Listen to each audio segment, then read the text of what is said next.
Bonjour,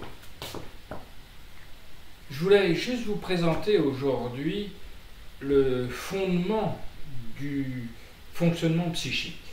Ce fondement est le fait que on avait vu déjà le conscient, c'est-à-dire le fait que nous soyons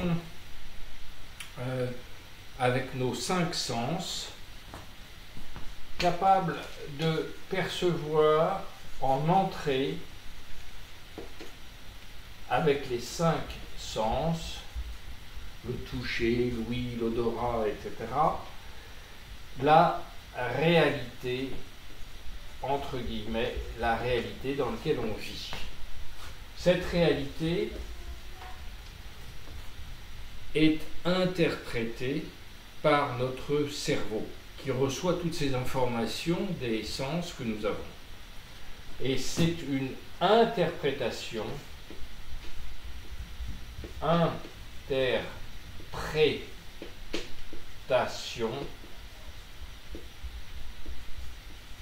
subjective, parce qu'elle est relative au sujet, relative à vous. Vous allez avoir des seuils de douleur différents d'une personne à une autre, vous allez avoir des couleurs différentes d'une personne à une autre. Si vous prenez un daltonien par rapport à quelqu'un qui ne l'est pas, il verra le monde, il le percevra différemment. Donc c'est une interprétation subjective. Vous voyez bien que le monde du daltonien est différent du monde de ceux qui ne sont pas daltoniens. Et la sortie n'est autre que une réalité transformée. Cette réalité, elle est transformée par vous, par votre interprétativité subjective. Donc la réalité ici, entre guillemets, dite objective, c'est-à-dire la réalité de, disons, des ondes émises. Ces ondes vont frapper toutes les personnes, tous les êtres humains qui vivent dans un contexte extérieur.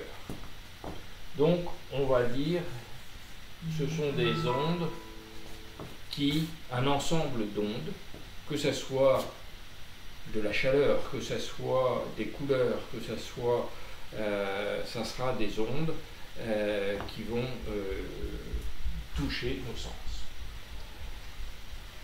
Donc, on va comparer l'entrée, qui est une réalité entre guillemets objective, à la réalité transformée telle que nous la concevons.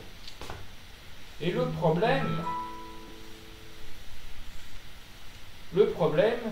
c'est d'avoir une introspection objectivante.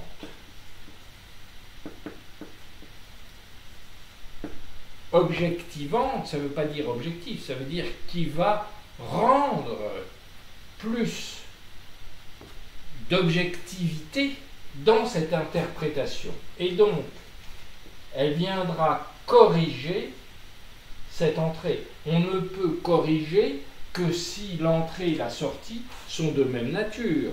On ne va pas pouvoir comparer, par exemple, une satisfaction avec une entrée qui est faite par les 5 sens. Donc ici, vous avez le 6e sens que j'appelle l'introspection. L'introspection, c'est le 6e sens, notre capacité extraordinaire à penser. Voilà, c'est ça que je voulais vous montrer aujourd'hui.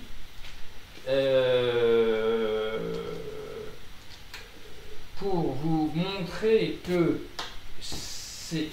le fonctionnement psychique est un fonctionnement qui est régulé parce qu'il est un système bouclé avec une rétroaction. Donc si on s'éloigne trop de la réalité cette réalité transformée trop loin de la réalité réelle, eh bien on sera d'abord en insatisfaction. Ça, on avait vu que l'insatisfaction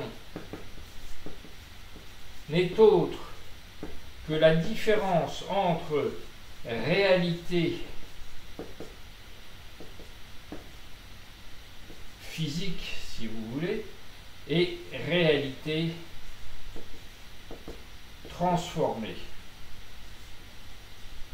Transformée, ça veut dire imaginer. Imaginer.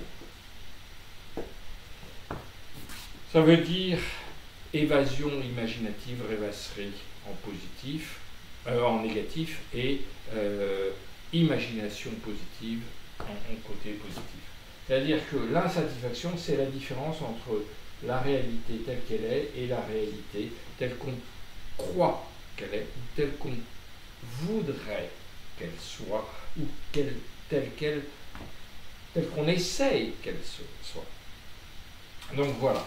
Donc pour comprendre le fonctionnement psychique, il faut comprendre déjà la partie consciente et la partie introspective, sachant que cette partie introspective a deux composantes, soit l'introspection consciente, soit l'introspection extra-consciente, c'est-à-dire surconsciente et subconsciente, des rêves. Avec la traduction des rêves, vous avez une introspection extra-consciente, et ces deux introspections-là vont nous permettre de